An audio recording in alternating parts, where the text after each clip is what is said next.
Yeah, so we'll be starting our session now, and Mr. Vineet Rai, Vineet sir is with us. Yeah, so hello everyone. My name is Vishwa Surelia, and I extend my warmest welcome to each and everyone joined here on very auspicious moment in this spectacular morning on behalf of Unitedworld School of Business, Karnavati University. The moment is very special for us, and we all are gathered here for the day to make it more important. Hope everyone had enjoyed their time in lockdown. So we are back with second session of Inside Story organized by Unitedworld School of Business, Karnavati University. So our guest today needs no introduction. Our guest today is founder of Aavishkaar Group, which is an impact investment platform impacting millions of lives in Asia and Africa using entrepreneur-based developmental approach. Aavishkaar Group financial ecosystem includes equity funds, a venture debt vehicle, a microfinance and advisory business, including investment banking. So it's great honor for me to introduce and welcome our guest, Mr. Vineet Rai. Welcome, sir. Thank you, Vishnu. Yeah. So it's my pleasure to extend a cheerful welcome to you, sir. Your presence makes us very happy, and I hope you are safe and happy in outbreak of a pandemic. Yeah, as safe as you and I both are. Yeah, sir. Sir, without wasting time, I would like to quick start this session with this webinar. So, sir, I would like to start with very basic and common question these days about the present scenario of COVID-19. So, sir, how did you keep yourself busy during COVID-19 period, and what was that extra element that added in your routine, in your regular routine?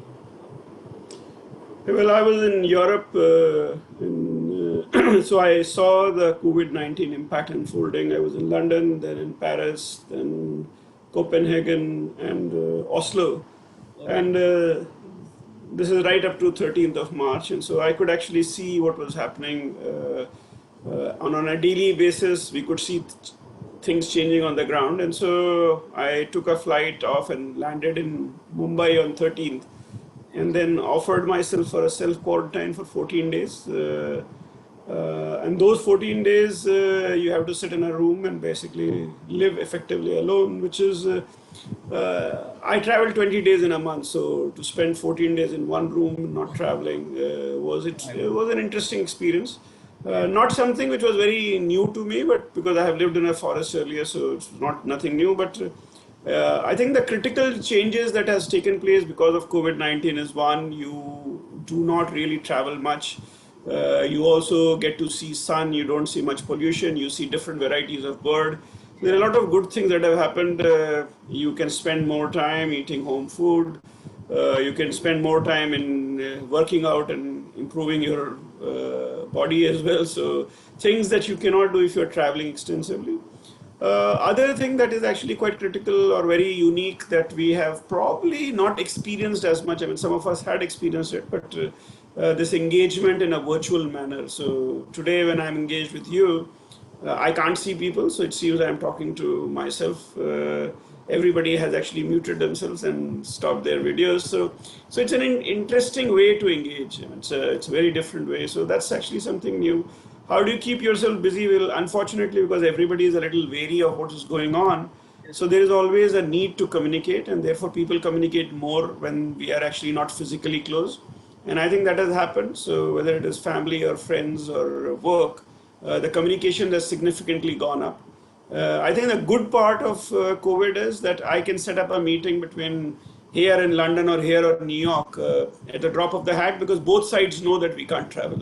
Yes. Earlier we used to say, okay, whenever you are in London, see me, or let's talk when you are here. Now actually it can simply happen, you sitting in your room. So I think these are some of the good things. Yes, sir. So, sir, I also think that COVID-19 has created a kind of opportunity for all of us to explore the areas which we were not able to get in our routine life. Like, sir, even I have gone for some new stuff, sir. So, sir, my next question is a framed question, kind of.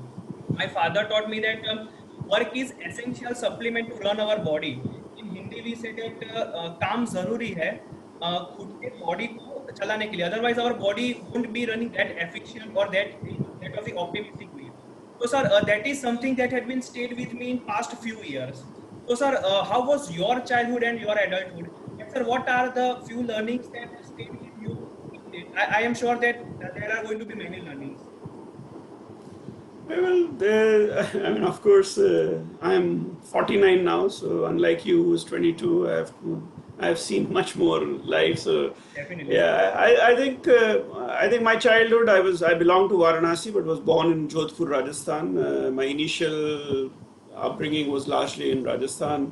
I was quite fascinated by army, and my only aspiration in life was to join Indian Army. Unfortunately, for some reason, Army kept rejecting me, so I tried one NDA, four CDS, and therefore I'm a fairly well rejected guy from the Army's perspective. But I also have the great privilege of having some of my best friends serving in exceptional positions in Army right now. So the relationship continues. I I was quite happy-go-lucky. I was mediocre, so I never expected myself to be brilliant. But I used to play well. I used to do well, so I was sort of an all-rounder.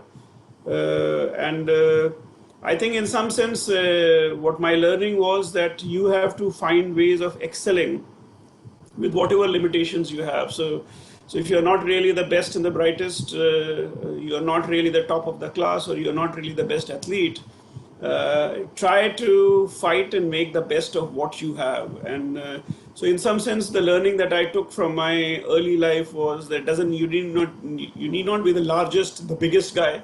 You need not be the most studious and the brightest guy to actually do well in life. And that has been probably one of the biggest learning. When I actually graduated, it was 1991, so India was going through the most tumultuous time economically at that time. So I passed out, and I chose not to do engineering because I was always a rebel. So because everybody wanted to join engineering or a doctor, I wanted to do something else, and Army didn't love me, so I actually did graduation in physics, chemistry, maths. And then I took up a job of a sales executive, wanted to travel to Goa. That was actually a job that gave me Goa, so Hubli and Goa. Within 45 days or 2 months, I realized this is too low end a job, and I can do better than that. One of my friend's father actually found me cycling around in Jodhpur and said that you are wasting your life. So why don't you apply for there's an institute called Indian Institute of Forest Management. They had just announced that they are looking for people. So he gave me the form, paid for the form, gave me the form, asked me to fill it. I sent it, appeared for the exam, written exam, got an interview call. When I went there, the building is beautiful. But more interestingly, they were offering a full scholarship. So I said, if I get through, I will join. And yeah, well, they offered a full scholarship. And if you go back to 92, 93, full scholarship meant that I had no dependence on family and I could make a choice. And it was a beautiful campus. So without applying too much mind and not knowing much about forestry, coming from a desert state in Rajasthan, I joined IFM, spent 21 months there. The best thing that happened to me was I found my future wife there. Rest, I continued to have a very happy-go-lucky life. I was one of the first guys to get a job.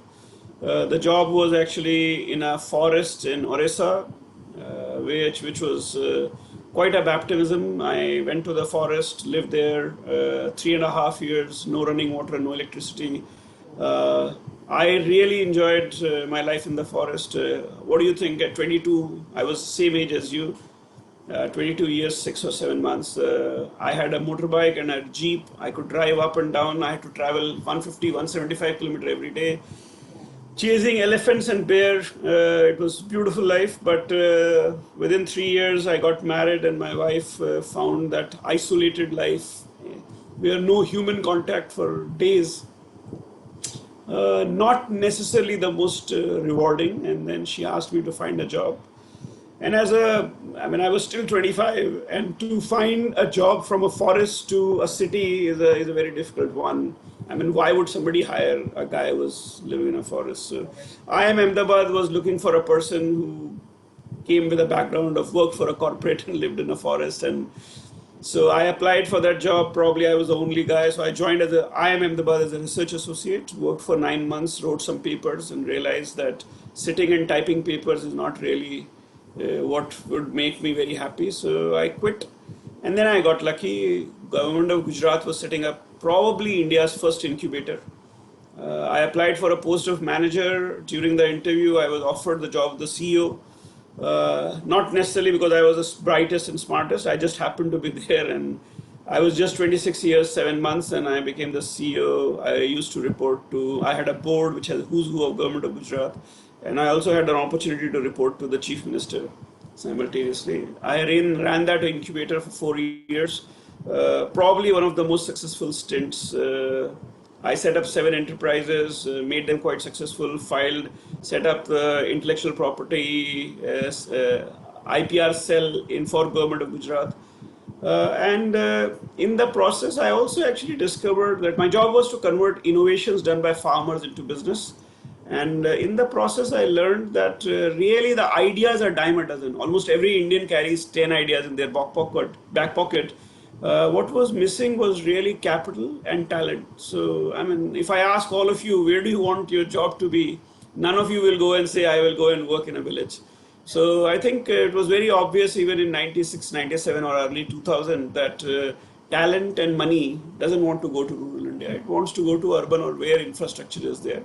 I thought if India has to change, it has to create jobs where people live rather than, and as you saw in COVID, there are millions and millions and millions of Indians who are actually working in Mumbai and Delhi and other places who are forced to walk back.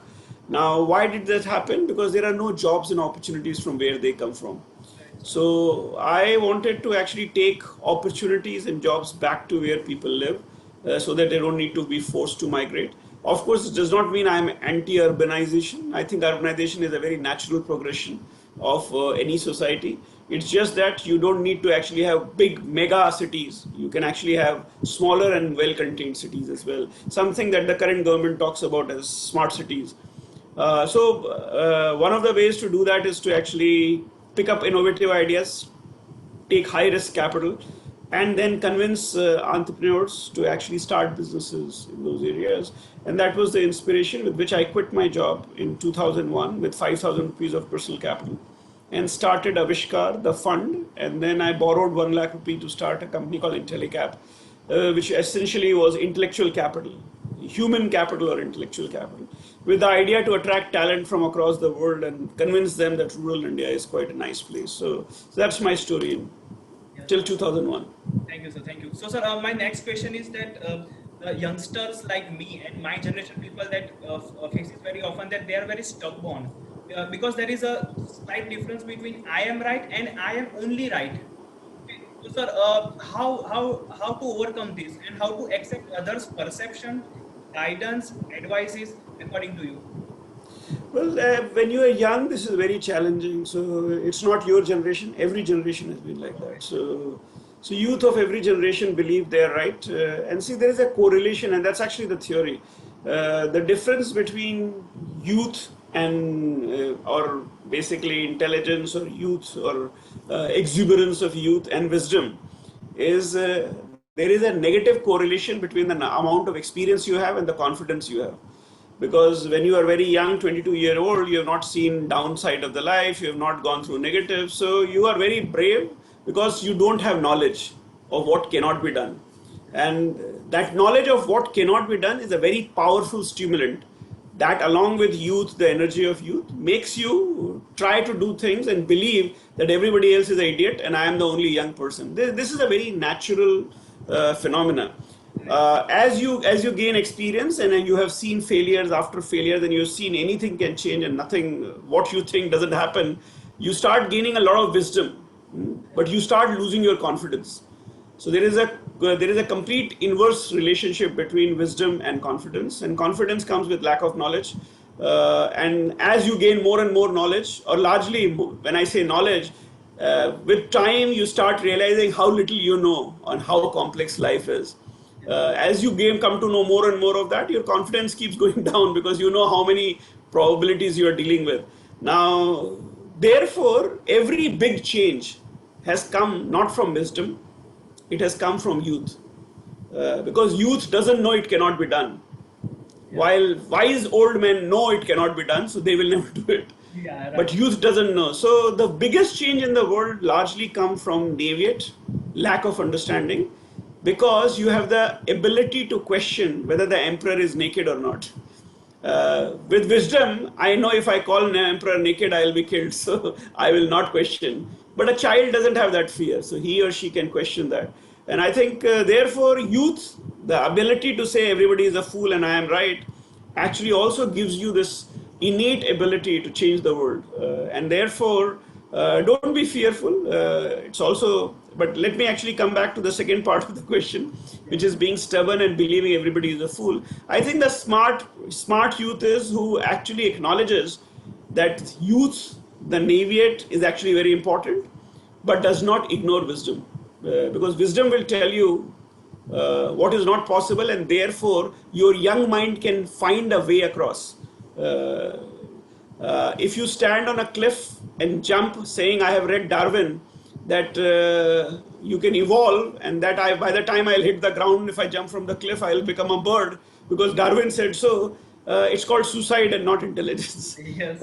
Even if you have read it, because Darwin said it takes tens of thousands of years for you to evolve, not in 10 seconds. So really, in that sense, what you have to do is use your youth, your exuberance, your confidence, and mix it with wisdom to actually find the right balance to be successful. And that's really what my advice would be, and that's how I actually went about my journey. I realized how much I did not know. But I also realized I was the one who's going to be the field soldier. I am the one who's going to fight the war. But I surrounded myself with people who are smarter than me, wiser than me, better educated, have seen the world more than me. But they didn't have the raw courage that I had. And so it worked beautifully. Yeah, right, sir. Sir, my next question is, according to you, how important is problem definition and problem analysis for entrepreneur? Because I see that first of all they go for the solution, and they try, and then many of them they try to get that solution to the people. Though first we should, according to me, first we should define the problem and analyze what is the problem. Sir, according to you, how important does problem definition and problem analysis play a role for the entrepreneur? So I think so. There are different kind of entrepreneurs. There are people who are forced into entrepreneurship because they have nowhere else to go. They actually take up whatever comes in front of them and try to make money out of it. Because it's called survival entrepreneurship, you have to survive, you have no choices. And that requires no problem solving. So whatever you actually get, you do it. But within that, one can always say that there is problem solving, because if you are trying to sell something, you have to solve somebody's problem. So I think it's a very logical question that you are asking. What is entrepreneurship? And entrepreneurship is really identifying an opportunity. An opportunity starts from seeing a gap, and gap comes from your understanding of the situation. And your understanding of the situation is essentially, is there a problem? So if there is a problem, can there be a solution? And that's how an entrepreneur starts. So if you go back and look at my own journey, I was actually saying, is there a way to create jobs where people live? Second question, which I dealt with when I was meeting very poor people in the forests of Orissa, was why are people poor and what do poor people want? And every time I asked a poor person, what do you want? They wanted to be rich. So it was quite strange, because I was told poor people are nicer, better, they are bigger hearted, etc., etc. But strangely, all the poor people who are nicer, better, and big hearted wanted to be rich, who were considered to be evil, and so it was quite strange. Now, that dichotomy is actually expressed when you meet a lot of people who are well meaning people. They keep talking about romanticizing poverty by saying poor are great. No, poor and rich are both the same. They are all human beings. There is no difference between the aspiration of rich and aspiration of poor. It just simply happened to be different. And so I actually wanted to make people rich.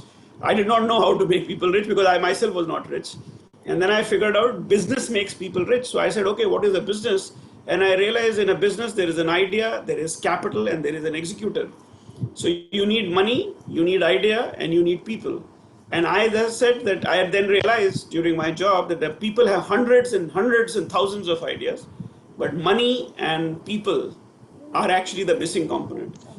and and that's what I was trying to actually solve in that sense. And so I have come this far trying to solve a problem that I actually identified with. Every person will have to identify and find a problem, and then once you find a problem, you have to then get into a slightly different stage of discussions. For example, you'll have to ask yourself, okay, I'm looking at this problem. Is this problem scalable? I and my team, is it the best team to solve this problem? Do I have very good thought process and ideas about how to solve and scale it? What kind of capital do I need? Do I understand unit economics? It does not matter. Why do you raise capital? Raising capital is a last step, or probably one of the last steps for you to actually set yourself for success. Capital raising in itself is not entrepreneurship. Unfortunately, 90% of the people who come to us seeking for capital assume that capital raising is a success. Success is actually nothing to do with capital raising. It is to do with your identification of problem, your constitution of intellectual capital that will help you build, and your very bare understanding of the unit economics of the problem you're solving. Post that, capital will come. It's a very natural corollary, because all of us as investors are searching for entrepreneurs who have find a very large problem that they can solve with a unique idea and need capital to deliver and scale it up. So we are searching for those guys. So if you have found those two things, money will find you even if you don't find money. So Wow, sir. Wow. Yeah, that is quite true, sir. So, sir, even sir, you also have raised your capital for the first time. So, sir, how was your experience for the first time raising the capital, sir? So I think I was actually doing something very, very, very stupid. I was a forester who wanted to actually raise. So I had no background, no experience. I was going into the market in 2001 when there was even venture capital in India was almost non-existent. There were 5 or 10 venture funds all put together in India, largely small ones. I wanted to raise capital for a non-existent market, which was rural market, where entrepreneurs didn't exist, capital didn't want to go, and I had no experience of raising capital. So I was actually trying to raise money for somebody else by creating a fund. So as an entrepreneur, I probably made the biggest mistake of my life by choosing a very difficult area to operate in. Having said that, I think when I went around, I actually realized very quickly, after 5 years, I basically barely raised 5 crores. So started with 5,000 rupees of personal capital and reached 5 crores in 2000, 2001, 2005, December, 26 December 2005. We reached 5 crore, and I actually realized very quickly that there is something seriously wrong with me. And the problem that I realized with me was the following. I was a very nice guy who wanted to help poor people become rich, and therefore I was looking for very nice people who understand poor people. Now that's a very stupid way, because good people working with good people to help poor people is a very bad combination. Second, I was actually trying to raise money to start a business so that poor people can be co-opted in the business. So instead of focusing on business and what the money wants, I was focusing on good people and poor people, which was really incidental to the problem. So that distinction between what my problem was, what my solution was, versus what I was thinking my solution was took me 5 years to figure out. Once I figured it out, I started focusing on the idea of the business, the entrepreneur, and how the entrepreneur through the business engages with the poor.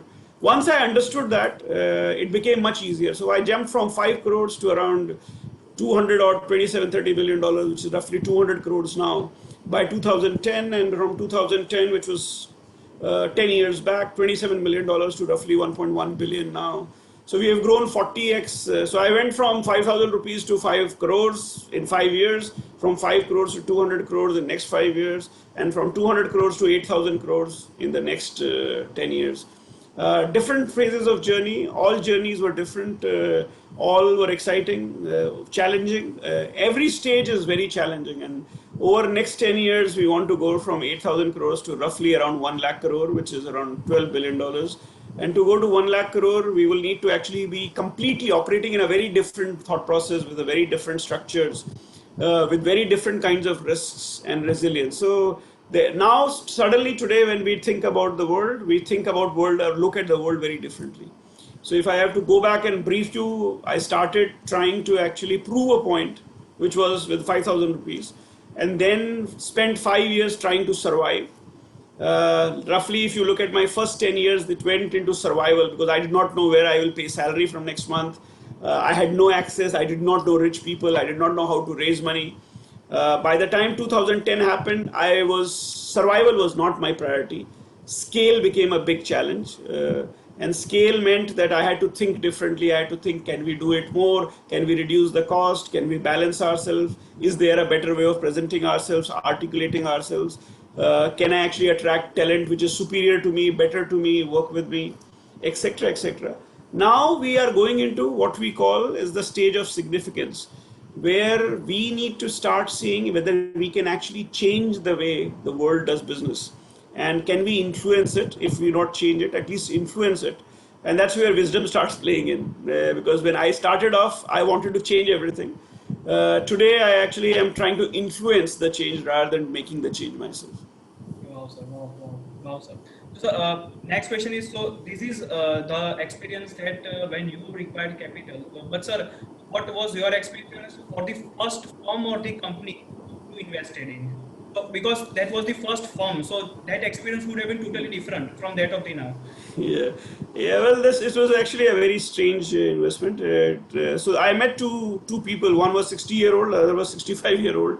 They wanted to make a stove burner, which was 30% more efficient. So stove burner is kerosene stove burner, Okay, sir. not gas stove, kerosene stove. They wanted to actually design a burner that would be 30% more efficient, which essentially translated into saving of kerosene. As you know, most people actually use kerosene, are poor, so rich people use LPG. Now is a different time, but I'm talking about 20 years back. So people wanted to use kerosene burners. So goes into the stove at the top of it. I don't know how many of you have seen a kerosene stove, but goes on the top of it, and they wanted to actually make a 30% more efficient burner.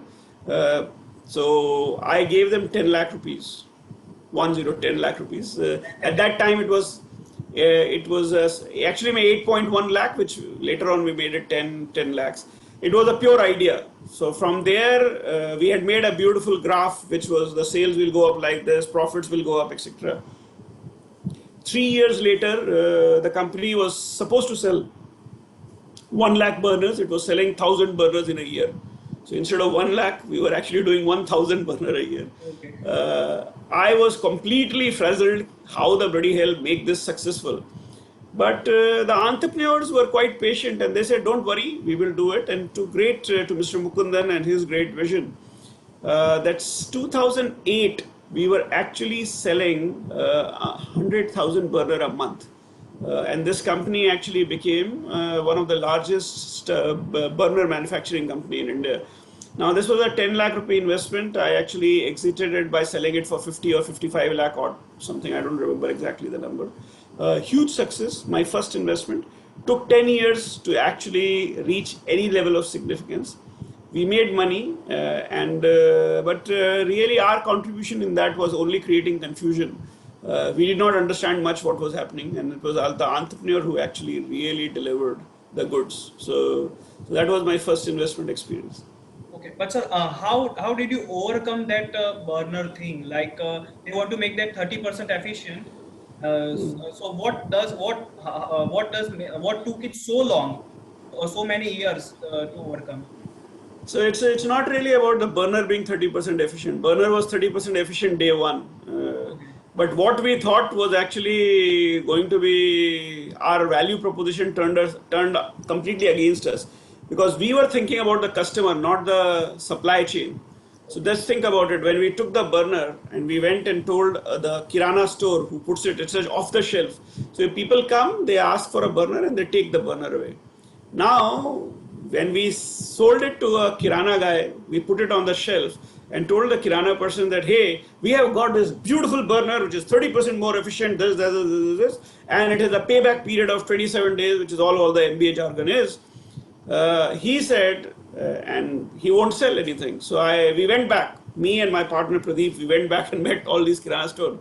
So the guy said, listen guys, this is actually why I tell you why MBA and reality, why is it different? Because in my theory, everything was to be selling. So he said, listen, your burner actually has too much good things about it. You were writing all these stuff there. The moment the person comes in, normally he comes in, he says, ek burner do, give me a burner, pays the money and goes off. Now he comes, he says, ये burner क्या नया है? अच्छा अच्छा है, क्यों अच्छा है? इसमें क्या ऐसा है जो अलग है? ये क्या होगा? Every burner takes 10 minutes to sell. Okay. Now, 10 minutes is a lot of time for me. I have no interest in actually engaging with a customer who's actually buying a 30 rupee product. Okay. The second thing the person said, your burner is 5 rupees more expensive. You are essentially telling us to sell a product which is more expensive, consumes a lot more of my time. And even though it is very good for the people say, why should I pay 5 rupees more? Another 10 minutes goes in explaining why it is efficient. There is a payback period. He said, why should I actually waste my time? So all the reasons we thought our burner should sell was the reason our burner was not selling. And that's really the difference between reality and what I call naive. So I was very naive. I did not know. And I realized very quickly that the people at the bottom of the pyramid think very differently. The supply chain reacts very differently to new products. And therefore you need to sell it differently. And then over a period of time, we figured out how to break through and how to actually deal with these challenges that we were facing. And amazingly, as I said, this company started selling 1 million burner a year, not from 1,000 to 1 million burner, which essentially tells you how valuable it is. Yeah, right, sir. Right. So my next question is, sir, for any investment, for any investor, what should be the expected return duration, or what should be the mindset before investing? For any investor, it can be bonds or stock market or in a firm or anything. What should be that mindset with respect to the return? So I don't think so. There is any such prescription I can give. Every investor has a risk appetite. Yeah. So you have to first ask yourself, who are you and why are you doing investing? Are you doing it for a purpose? Are you doing it for a reason? Are you doing it for an objective? Let's assume for a minute, I wanted to change the world by helping poor people become rich. Now it is known as impact investing. At that point of time, it was just basically an act of investing. Now, act of investing to find an entrepreneur who's trying to build a business that will somehow co-opt the poor people into the supply chain. Fab India is a great example. I did a lot of investments in the back end of Fab India, which now is merged and acquired with Fab India. What were we trying to do? We were trying to help Fab India actually solve the problem of backward integration. Okay. I set up India's first bank in Uttar Pradesh. Not India's first bank, Uttar Pradesh first scheduled bank called Utkarsh Small Finance Bank. What was simple? Uttar Pradesh is a very large place, a lot of poor people. It doesn't have a bank that is focused on poor people there. Now, it's an idea. I had to find an entrepreneur. I had to give him money, take all kinds of risk and make it happen. I could have straight away gone and bought State Bank of India shares also from the stock market. Yeah. So I was interested in creating a economic activity which is focused towards poor in the form of a bank in UP. That was my objective. Okay. Which meant I have to take significant amount of risk by identifying a new person, giving him or her the capital, working with him to actually help this become scalable, etc., attracting more capital when things go wrong, providing more capital. That was my role. So I identified my role, I played my role. If you want to actually invest your money and you have zero risk appetite, you put the money in your saving a bank account or a fixed deposit. If you have a slightly higher risk appetite, you actually go and invest it into mutual funds. If you have more higher risk appetite, you can go and trade with listed equities. If you have even higher risk appetite, you can invest it into a private equity or venture capital if you have significant capital. If you want to experience the thrill of investing, you can become an angel investor. If you want to actually be institutional, do not want to take your decisions and yet actually have the thrill of participating in underlying investments, you can then manage or participate or become a venture capitalist yourself. Try to pool capital. So if you want to do a bond, you should be running an enterprise, and that enterprise must have very good cash flows for your bond to actually have some level of stability. So there are different levels and different reasons and different genre of investing. There is no single prescription. Every individual have to find his or her own place in the sun. But it's all about what is the framework. So money works on mandates. It doesn't work. It doesn't. Money doesn't have any intelligence. A mandate is defined. Mandate is given by the owner of the money, and the manager of the money is the executor of the mandate. So there are two different people there. Now, I think most of you probably don't even know how the funds are structured. When I run a fund, I actually don't own the fund. It is somebody else's money given to me to be managed so that the mandate that we both have agreed, I could have come up with the idea of the mandate. I have gone and sold it. They have given me the money. The fund is owned by them, but all the power of decision making is rests with me. So what am I selling? I am bartering credibility to gain the right of managing their money. It does not mean the money is mine. And then I use that money to invest and give to an entrepreneur. So I can give it to you or I give it to anybody else who meets my mandate. So money is a game of mandate. It is not actually, it doesn't come with its own mind. Right, sir. Right, sir. So, sir, talking about venture capitalists, sir, when venture capital, what is difference between venture capitalists getting involved with a company and venture capitalists benefiting that firm? Because I think that both are different. Getting involved with a firm or company and benefiting it. So see again, a lot depends on what you as an entrepreneur seek. Yeah. And what is it that the venture capitalists want to give? So there are two different things. Now, let's assume for a minute you are a very cocky, confident entrepreneur who already knows how to become a billionaire. Almost all 25-year-olds come with this thought process that I am going to be the billionaire. The venture capitalist has 25 such guys or 200 such guys. He or she is meeting 200 such guys. Everybody coming saying, I'm going to be a billionaire. We all know that amongst a million people who are trying to be entrepreneurs, one barely might actually become a billionaire. So your confidence is actually very valuable. But then we start trying to figure out how deep you have thought. So this is how a venture capitalist looked at an entrepreneur. The entrepreneur could actually say, I know what I am doing. So I am a doctor. I know how to run a hospital. But I don't know how to deal with money, how to manage my money, how to get a brand, how to actually reach out. So I'm just giving you an idea. So you may want somebody to help you in all these things. Ultimately, venture capitalists are providing you capital. That's the most important part. After that, they are providing an opening, giving you ideas and suggestions that you may not know about because they are doing it with 20 different people. So are telling you trends, etc., that you may not know because you are not interacting with so many people. Yes. But venture capitalist is giving you a horizontal, not a vertical. The entrepreneur brings the vertical, the venture capitalist brings the horizontal. Then there are other areas. The most important thing that a venture capitalist may bring is help you actually institutionalize. You might think I am the only guy who will deliver everything. A venture capitalist doesn't believe so because if a bus runs over you, the company will be dead. So we want to create lack of dependence on an individual. So we want institutionalization to happen. Sometimes we do a good job, sometimes we do a bad job, depends on who's actually engaged at what level. So this is not a guarantee that if you are working with a venture capitalist, everything that the venture capitalist says is right, or everything the entrepreneur says is right. We have to, it's like marriage. You will fight, you will love, you will fight, you will love. You have to learn to figure out a balance in your chemistry. And there are different kinds of venture capitalists and different kinds of entrepreneurs. Let's say if the entrepreneur wants a very rapid growth and the venture capitalists love a very rapid growth, then they may actually do well with each other irrespective of the outcome, success or failure. But if the venture capitalist is very conservative and the entrepreneur wants very fast growth, or vice versa, venture capitalist wants very fast growth and the entrepreneur doesn't want, you will have clashes. And the clashes would be on many issues, including control, institutionalization, capital, requirement, how you raise capital, who you raise capital from. Ultimately, in any equation, most venture capitalists must understand that they are a supporter of the entrepreneur. They are not the entrepreneur themselves.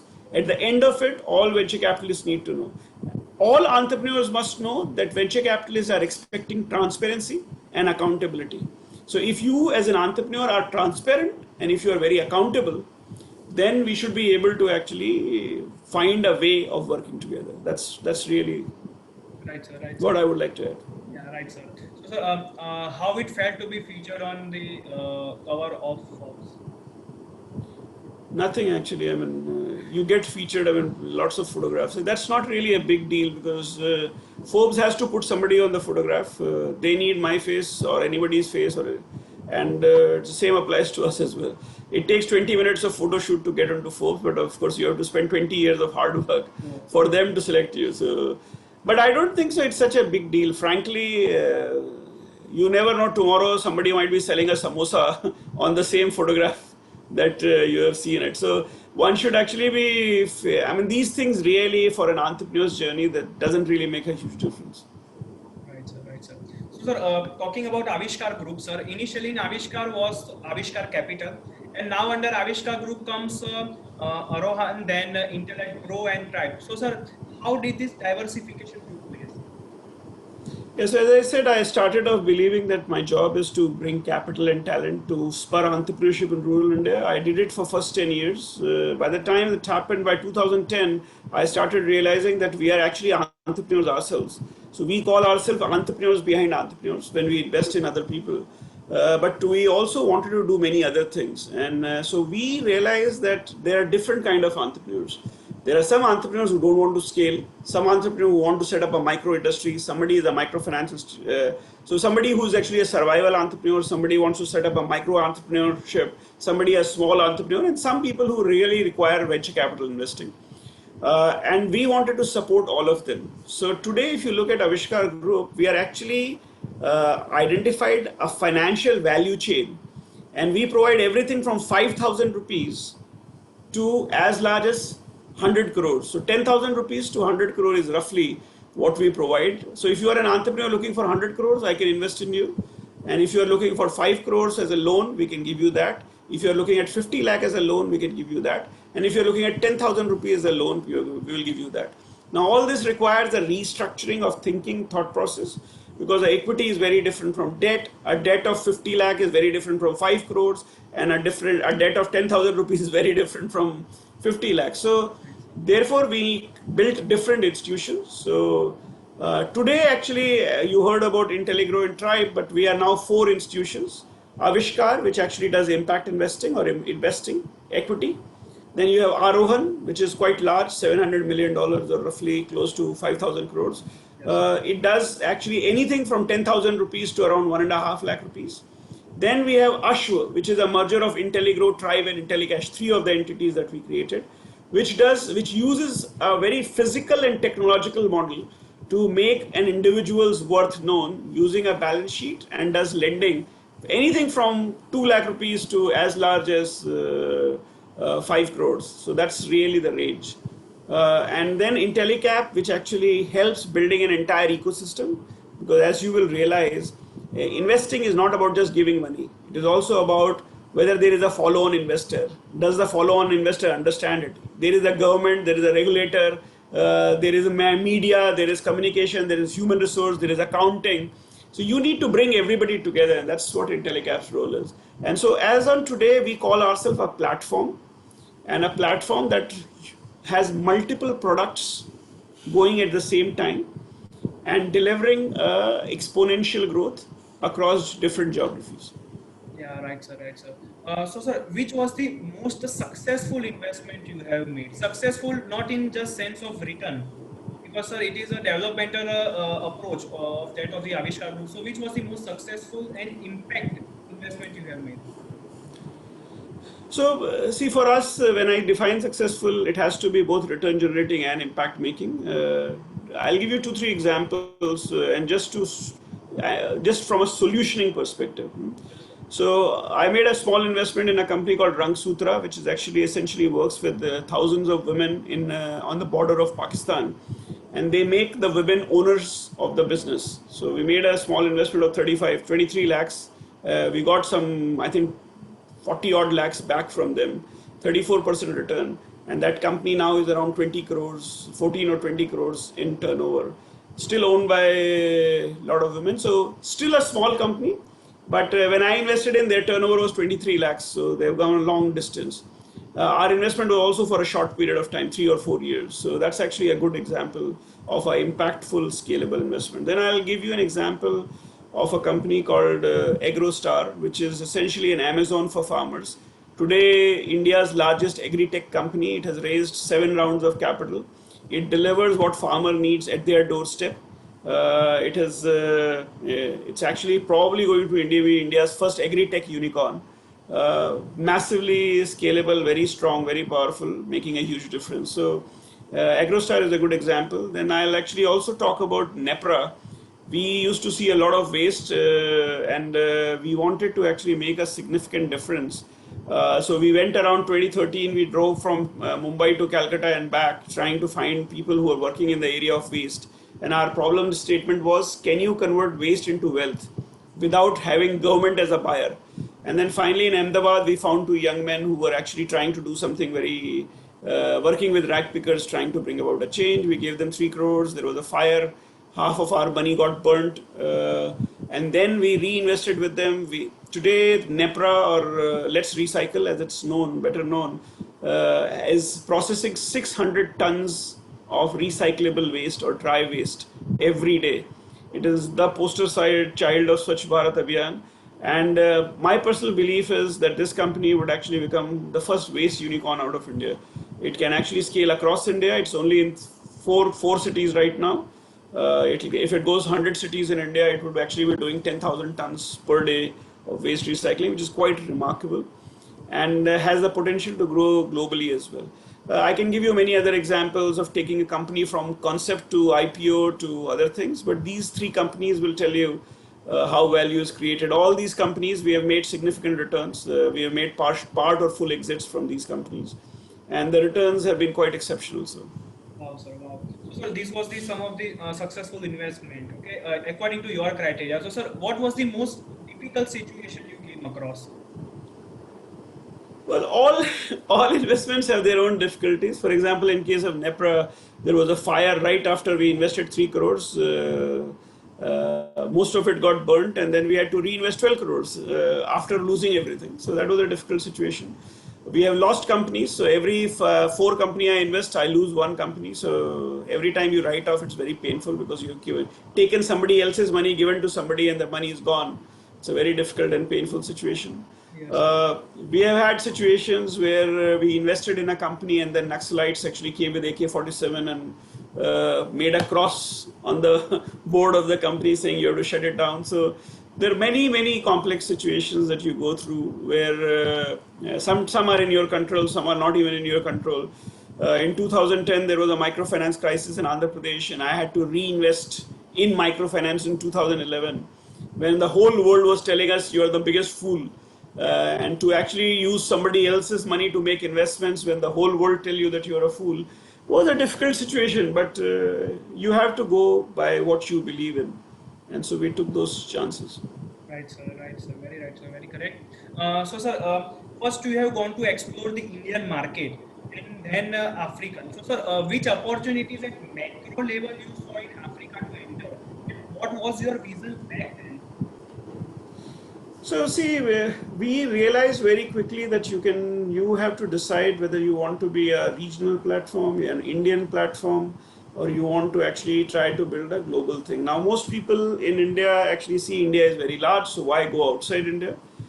We decided to actually explore beyond India, and because we realized that it's time for India to demonstrate that you can build global platforms. That requires a very different way of thinking. The risks are different, complex geographies are complex, and we wanted to actually build bottoms up. That means we want to actually the local community to actually get involved with us.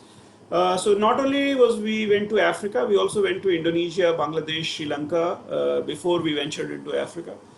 We have been in Africa now for 7 years. Intellicap has been operating, and so has been Aavishkaar. Sankalp, which is one of our largest gathering, is on its 6th year in Africa. And it is considered to be one of the largest gathering of social entrepreneurs in Africa. So it's an Indian name, Sankalp, fairly popular in Africa. 1,500 people from 60 countries every year participate in Kenya around Sankalp.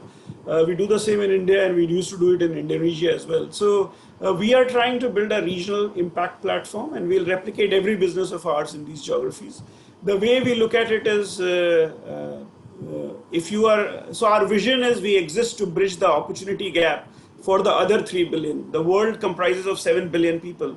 We have left the 4 billion people to be taken care of by the other rich people, because most of the 4 billion will include a significant amount of very rich Europeans, Americans, etc., but also rich Indians, Chinese, and Latin Americans and Africans. And then we wanted to focus on the lower income and leave the 500 million which are at the bottom, which are destitutes and very poor, cannot really be helped by people like us.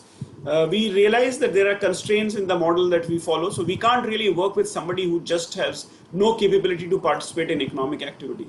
So those activities has to be done by philanthropy. So 500 million out of the 7 billion at the bottom we don't touch, but 500 million are from the bottom. If you look at 3 billion from there, we actually work very closely with, when we believe it's a very, very large market. So any large scale that we achieve would be small. And we wanted to build a impact investing platform from India that will showcase to the world that Indians have the ability to build very large platforms, very impactfully, transparently, showcasing value creation, at the same time massive impact. Wow, sir. Wow. Sir, so we have two more questions here, and both are regarding the takeaway and advices. So, sir, my last second question is: according to you, which are the five takeaway points to become a successful entrepreneur? First thing, to find a good problem. Second thing, don't feel that entrepreneurship is glamorous. It's very painful, very hard, very difficult. Third, it does not matter how bright you are. It depends on what kind of team you can put together, and can you all go stay on course for a long period of time. Fourth, it's a marathon, not a 100-meter race. So persistence, ability to generate sweat and stay on. Fifth, whether you are able to surround yourself with wisdom. So if you are able to do these five things, and the assumption I am making, underlining assumption, is that you understand that the market is large, that you understand your business model, and you understand how to be profitable. If these are the bottom line, all the other five things that I have mentioned, if you do and you still don't know how to run your business or what your business model is, it won't take you anywhere. So the assumption is you understand what is the problem, what you are solving, how is the unit economics operate, and how will you become profitable. If you know all this, then the 5 steps that I mentioned, if you do, surround yourself with wisdom, put your sweat and blood, and stay consistent for a long period of time. I think the final and the most important message I will give: doesn't matter what others are doing. If the others are doing this amount of revenue, they have done this, they are featured on Forbes, they are Forbes 30 under 30, that's all bullshit. Just don't waste your time on what others are doing, because a person who is in Forbes 30 under 30 may not actually be in Forbes 40 under 40. So don't waste your time trying to actually ape or see what others are doing. It never takes you. It's a race where you are running against yourself. You're not running against others. So run against yourself, enjoy yourself, and ultimately you have to be happy. So don't waste your time trying to be unhappy while in this chase. Yeah, sir. Any advice that you would like to give to the younger Vinit sir, younger self of yours? Enjoy your life. There is nothing more important. Just have fun, enjoy your life. If you become an entrepreneur, good. If you don't become an entrepreneur, nothing is going to change the world. If you can't stay happy, no use trying to do anything else. So just enjoy yourself. Okay, sir. Yeah. So, sir, now we will open the house for people to ask their questions, if any. Yeah. So, anyone would like to ask question for Vinit, sir? So, sir, we have few questions in our chat. The first question is from Tarun Mundra. So, he is asking, hello, sir. According to you, how pitching investors changed in last 20 years, and does it got more easier or more competitive? Of course, today you actually you can raise money from 200, 400 funds. When I started off, I did not even know who to go to. Okay. So the world has changed. I mean, nobody ever come and talk to me. What is fundraising? How is a fund? How will you do it? Where will you go? So I think the world has changed quite dramatically. Today, life is much, much easier. You have an ecosystem that didn't exist. So yes, life is much easier today. Yeah, and sir, second question is from Mrugesh Shah. He is asking that is it consider entrepreneurship even if the idea has discovered by someone, maybe failed startup, but you are delivering it in different way, yet better way. See, entrepreneurship is not that complex and definitions are not that important for you guys. So if you want to do something, that's okay. What you have to be very careful about is you're not cheating or somebody else is not actually going to feel as if you have taken something away from them.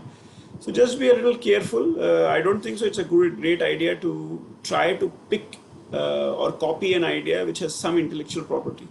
However, there are lots of ideas who have no intellectual property. So everything is entrepreneurship if you are trying to venture into something new. Copying an idea is not necessarily entrepreneurship, but I mean, it's not something that I would encourage.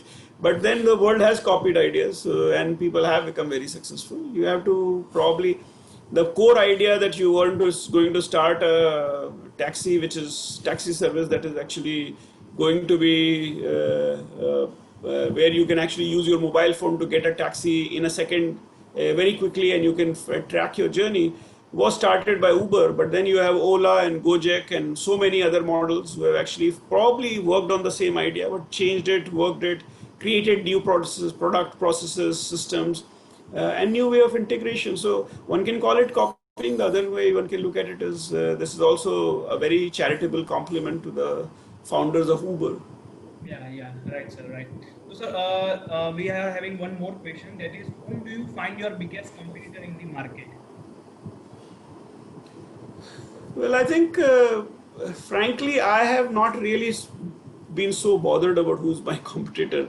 Okay. दूसरे की थाली में कितना घी है doesn't really make much sense. The world is very large and we have a huge opportunity in front of us. In any case, I am actually trying to do a business where our objective is to make other people's life better. So if somebody is trying to compete with me, it's very good because there are two people trying to make people's life better.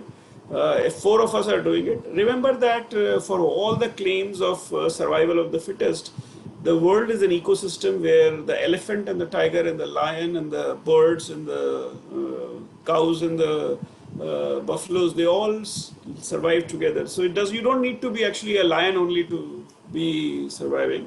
You can actually choose the strategy or the structure that you want. I basically genuinely believe that single hegemony is not really important and it has to be a collective, especially when you're trying to challenge the hegemony of capital, which is money itself is a very powerful enemy. And we are trying to use money against its normal status quo thinking. Yeah. So it is a difficult one. We need to think it through, and I don't believe in competition. Okay. Yeah. So I think these were the questions our participants were having. And sir, other thank you. So sir, I would like to end this session and this webinar. So, thank you very much, sir, for being here and for sharing your experience, vision, and insights. It has been wonderful sharing thoughts, sir. I wish you and the Aavishkaar Group very best for the future, and we will be looking forward for some more live sessions. Thank you very much, sir. Thank you, Vishwa. Thank you so much for having me. And Take care. Bye bye. yeah. Bye, sir. Also, I would like to thank Karnavati University, Unitedworld School of Business, and Karnavati University Student Governing Council and team working behind this, Bhumika Kothari and Rashid Agrawal, to make this session live. Thank you all, guys. Stay safe and stay healthy. Thank you. Thank you. Thank you so much.